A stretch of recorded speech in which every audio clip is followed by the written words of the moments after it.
There are places in the historical record where events are noted only briefly, without emphasis, as if the writers themselves were unsure how much weight to give what they had witnessed.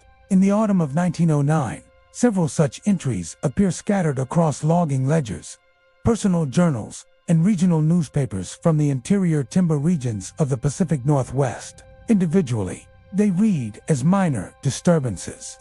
Taken together, they suggest something less easily dismissed. By the summer of that year, logging operations had pushed deeper into tracts of old-growth forest that had not yet been systematically surveyed. The work was seasonal but intense.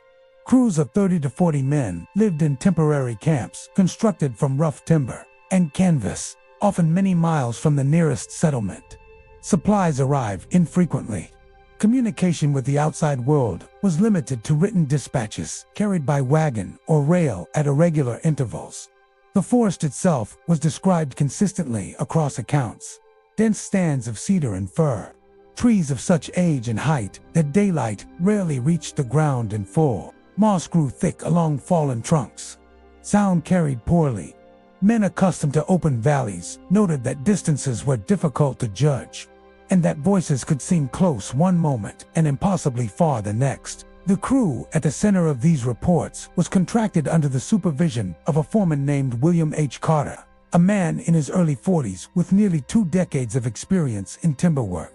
Carter kept methodical records of weather conditions, injuries, productivity entries that were practical and unemotional. Several of his men, including a saw filer named Thomas Reed and a teamster named Elias Morgan, also maintained personal notebooks, mostly to track wages and correspondence. Daily life in the camp followed a predictable rhythm. Men rose before dawn. Breakfast was taken quickly. Work began as soon as light allowed, with axes and crosscut saws echoing through the timber until dusk. Evenings were quiet. Meals were eaten in the cookhouse. Some men played cards. Others wrote letters by lantern light. By 9 o'clock, most bunks were occupied. At first, there was nothing to distinguish this camp from dozens of others operating that year. The earliest indication that something was amiss appears not as an incident, but as a pattern of small remarks. In late August, Carter noted in his ledger that several trees marked for cutting had been shifted or damaged overnight, though no windstorm had been recorded. He attributed it to poor marking or animal interference and made no further comment. Around the same time, Reed wrote in his personal notebook of uneven nights, mentioning that sleep had been difficult due to sounds he could not clearly identify. He compared them to timber settling, though no fresh cuts had been made near the camp during those evenings. Morgan, in a letter later preserved by his family, remarked that the forest felt closer than usual, a phrase that appears nowhere else in his correspondence. He did not elaborate, only adding that the men had begun keeping the cookhouse lantern lit longer into the night. None of these observations prompted immediate concern. Logging camps were noisy places, even when work had ceased. Animals moved through the undergrowth. Trees cracked and shifted as temperatures dropped after sunset. Fatigue played its part. And yet, by early September, the men began to note the absence of certain familiar sounds. Birds that had been common near the camp edge were no longer heard at dawn.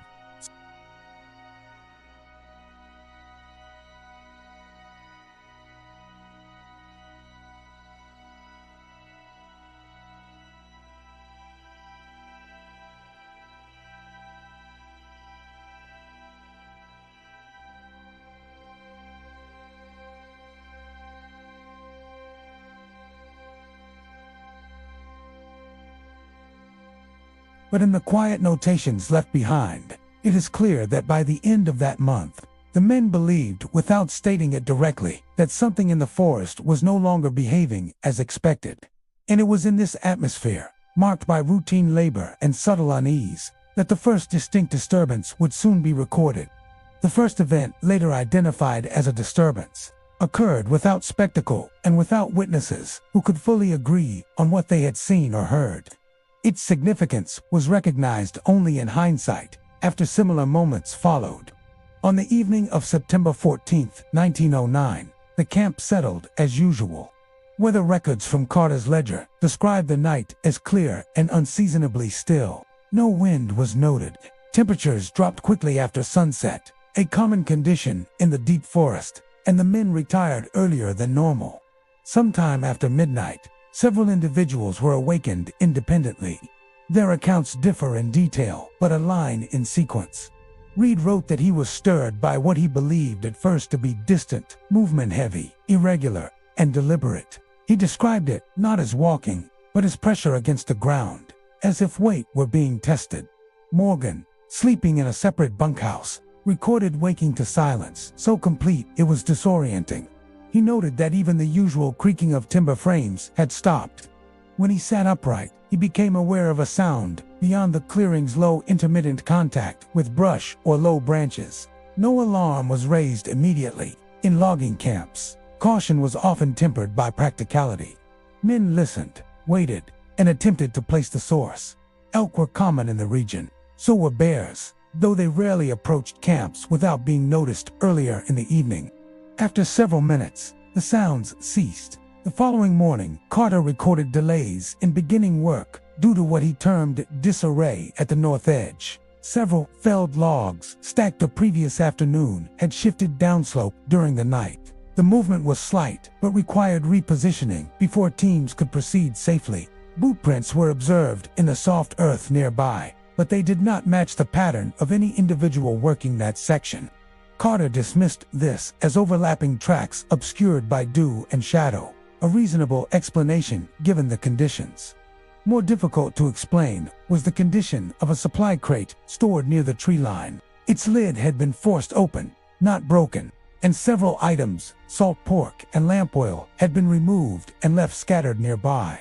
No teeth marks were visible on the food. The oil tin was dented but unopened. The men discussed the matter openly over breakfast. Most agreed it was animal interference. One suggested a bear. Another argued raccoons, though the weight involved made that unlikely. Carter accepted the bear explanation, ordered the remaining supplies, moved closer to the cookhouse, and instructed that no food be left unattended. That should have ended the matter. Yet as work resumed, a persistent unease settled over the crew. Several men reported the sensation of being watched while cutting timber that morning. These comments were not formal complaints, but remarks exchanged quietly during rest breaks. No one claimed to see anything. There was simply a shared impression of attention without presence. By late afternoon, Reed noted another irregularity. While sharpening saws near the edge of the clearing, he heard what he believed to be his name, spoken from within the trees. The voice was low and indistinct, carried poorly, and he could not identify its direction. Assuming it was a joke or a misheard call, he responded. No reply followed. That evening, Carter attempted to restore normalcy. He reassigned night watch duties, extended lantern coverage, and reminded the men that fatigue and isolation often led to misinterpretation of sound. His tone, as reflected in the ledger, remained measured. Still, sleep did not come easily. Multiple accounts from that night describe a return of the earlier sounds movement without rhythm, neither hurried nor cautious. This time, it circled the perimeter of the clearing, remaining just beyond the reach of firelight. No challenge was issued, no shot was fired. The men listened until dawn. By morning, no tracks could be clearly followed. The forest floor beyond the camp appeared undisturbed, as though whatever had passed through had left no lasting impression. At this stage, the crew still believed an explanation would present itself. Experience told them that forests concealed many ordinary causes behind unfamiliar sensations. But the confidence with which those explanations were offered had begun to thin. The days that followed did not bring clarity. Instead, they introduced repetition. By the third week of September, the men had adjusted their routines again, not by formal order, but by quiet consensus. Work parties stayed closer together. Rest breaks were shortened. The edges of the clearing, once treated as neutral space, were now crossed with hesitation, particularly in the late afternoon when light began to fade unevenly beneath the canopy. The disturbances did not occur every night. That inconsistency, noted repeatedly in journals and later interviews, made them more difficult to explain. 2 or 3 evenings would pass without incident, and then, without warning, the pattern would resume. On September 18th, Carter recorded an interruption during midday operations. A team felling cedar along a narrow slope halted work after hearing sustained movement, paralleling their position through the timber. According to the men, the sound matched their pace as they advanced and stopped when they stopped. Believing it to be an animal driven by noise, they attempted to flush it out by shouting. Nothing emerged. When the men resumed cutting, the sound returned closer this time, but still unseen. That evening, Reed documented a change in how the sounds behaved. Where earlier disturbances had been distant and imprecise, this one carried intention. He described footfalls that paused when spoken to, resumed when ignored, and withdrew only after the men regrouped near the camp.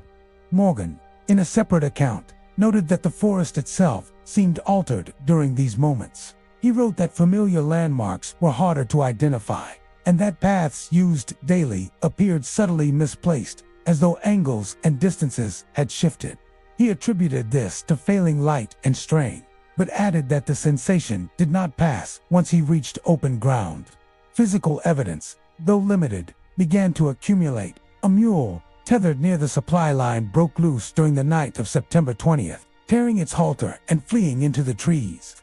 It was found at dawn, several hundred yards away, unharmed but unmanageable, refusing to be led back until daylight was fully established. Carter noted that animals often reacted unpredictably, but he also recorded that the mule had been calm and seasoned, with no prior incidents. That same morning, tools left secured beneath a tarpaulin were found rearranged. No items were missing. Axes had been placed upright against a stump, their blades facing inward toward the clearing. No one claimed responsibility. Carter addressed the crew directly for the first time.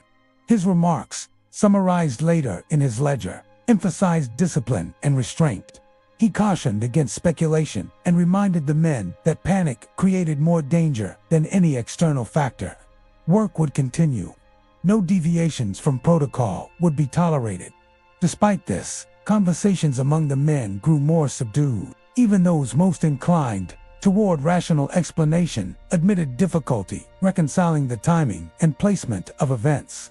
Several expressed concern not about a specific threat, but about uncertainty, about being unable to anticipate what might occur next. The most unsettling account from this period comes from a shared incident on September 22nd. Shortly before dusk, 3 men returning from a cut site reported encountering what they described as a presence ahead of them on the trail. None claimed to see a figure. Instead, they described a pressure in the air, accompanied by a sudden stillness and a sense of obstruction, as though the path were occupied without being visibly blocked. They stopped. The sensation remained. When one man stepped backward, it eased. When he stepped forward again, it returned. They retreated without further test. That night, no disturbances were recorded. The forest remained quiet. For the first time, the absence of sound was not reassuring.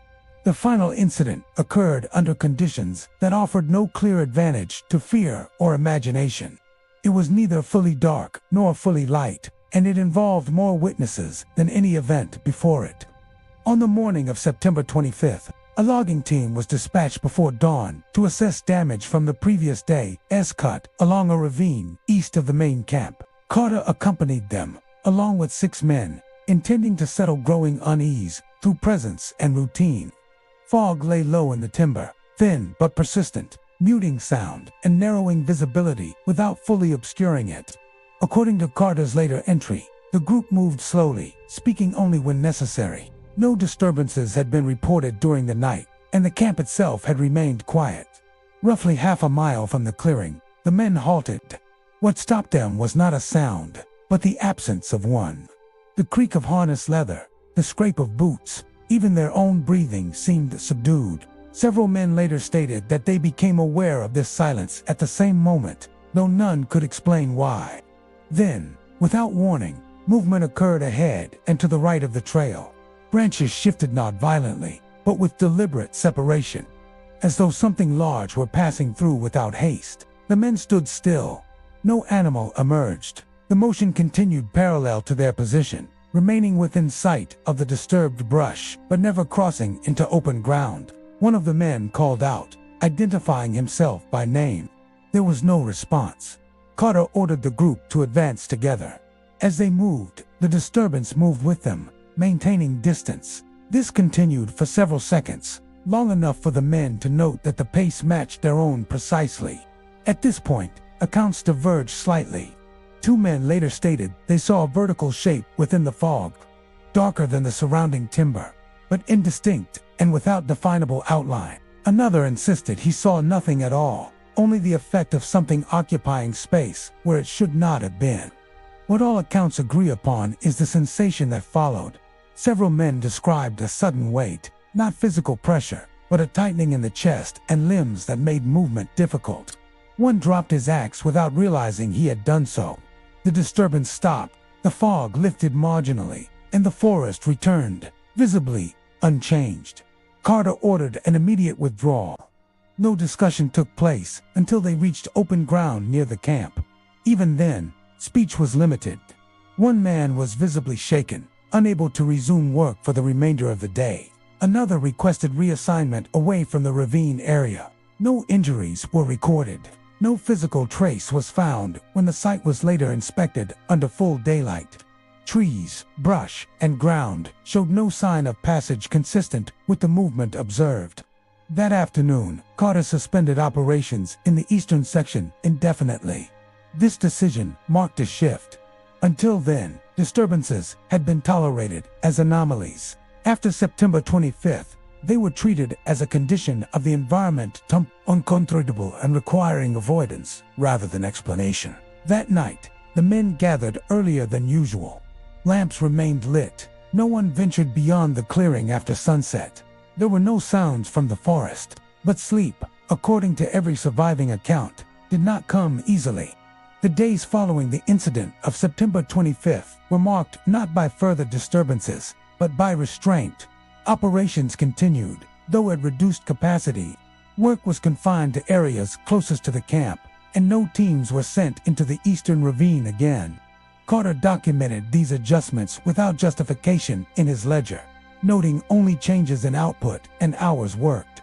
The absence of explanation is notable, particularly given his earlier insistence on maintaining order through transparency. Among the men, the psychological impact was more evident. Several requested early termination of their contracts, citing fatigue or family matters. To left without formal notice, forfeiting pay owed to them. Their departures were recorded tersely, with no accompanying remarks. Reed noted privately that the bunks they vacated remained unused even as new hires were discussed.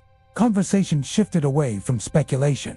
Where earlier evenings had been filled with debatables, trespassers, misjudged distance, those topics were now avoided.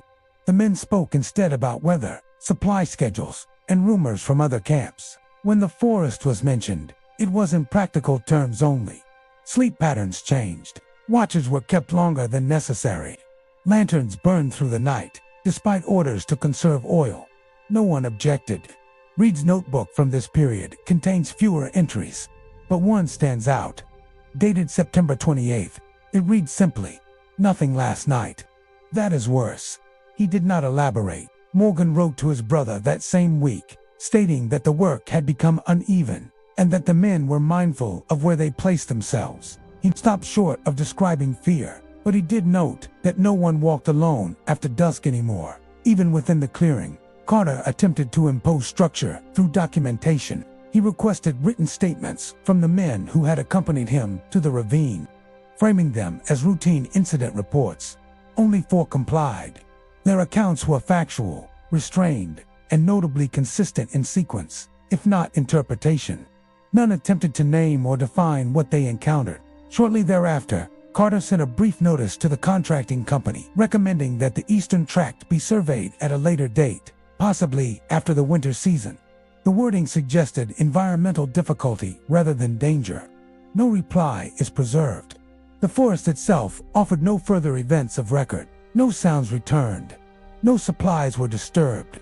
Animals resumed limited activity near the clearing. The sudden normalcy unsettled the men more than the earlier disturbances had. Several remarked quietly that it felt provisional, as though contingent on their behavior. By early October, Weather began to turn, rain increased, fog became a daily presence. Under these conditions, the crew's remaining time in the woods passed without incident. But the men did not resume their former habits. They avoided the tree line, they spoke less at night, and when the season ended and the camp was dismantled, no one volunteered to mark the eastern ravine for future work. In the records, this period is described as calm. In the personal accounts, it is described as waiting. When the 1909 logging season concluded, the camp was dismantled with efficiency. Canvas was folded, equipment inventoried, and the clearing was left as it had been found, quiet, unmarked, and soon to be reclaimed by undergrowth. No formal incident report was filed beyond Carter's routine submissions, and no inquiry appears to have followed. What remains of the events exists only in fragments. Carter's ledger ends the season without comment. Productivity figures decline in late September, then stabilize at lower levels. The Eastern Ravine is mentioned once more, only to note that it was held over. No reason is given. His later employment records show no interruption to his career, and there is no indication that he ever spoke publicly about that month. Reed's notebook survives only in part. The final entries are practical dates, hours, pay. The earlier remarks concerning sound and movement are never revisited. Years later, a family member would recall that Reed refused logging work in dense timber thereafter, preferring mill positions when available. No explanation was recorded. Morgan's letters end shortly after the season closed. In the last, he wrote that the forest keeps its own measure and that men are temporary within it. These words stand out only because of their departure from his usual tone. He did not describe fear, nor did he recount events directly. He simply did not return to that region. Newspaper archives from the surrounding counties contain no mention of the incidents. This absence is consistent with the period. Logging disturbances, unless resulting in injury or financial loss, rarely reached print. Camps were remote, and their internal matters seldom considered newsworthy. There are, however, later references. In the years that followed, survey crews reportedly delayed work in the same tract, citing difficult terrain and poor conditions. One brief note from a 1913 forestry assessment mentions an unsettling quiet in portions of the eastern section, though no elaboration is provided. Whether this is connected cannot be determined. No single explanation accounts for all recorded observations. Animals could account for some disturbances. Fatigue, isolation, and suggestion could explain others. Yet the consistency in timing, the shared sensations, and the behavioral changes among experienced woodsmen resists easy dismissal. Equally, nothing concrete was ever found. No tracks, no damage consistent with passage, no figure observed in full. The men who were there did not leave warnings. They did not name what they thought they encountered. Most did not speak of it at all. They simply adjusted their lives afterward, in small, quiet ways. The forest where it occurred has since been logged, regrown, and altered beyond recognition. Whatever conditions existed in 1909 are no longer present in the same form. The records, such as they are, do not ask to be believed. They only indicate that, for a brief period, a group of men working deep in the woods encountered something they could not place within their experience, and chose, collectively, to leave it without conclusion. And in the historical record, that silence remains unbroken.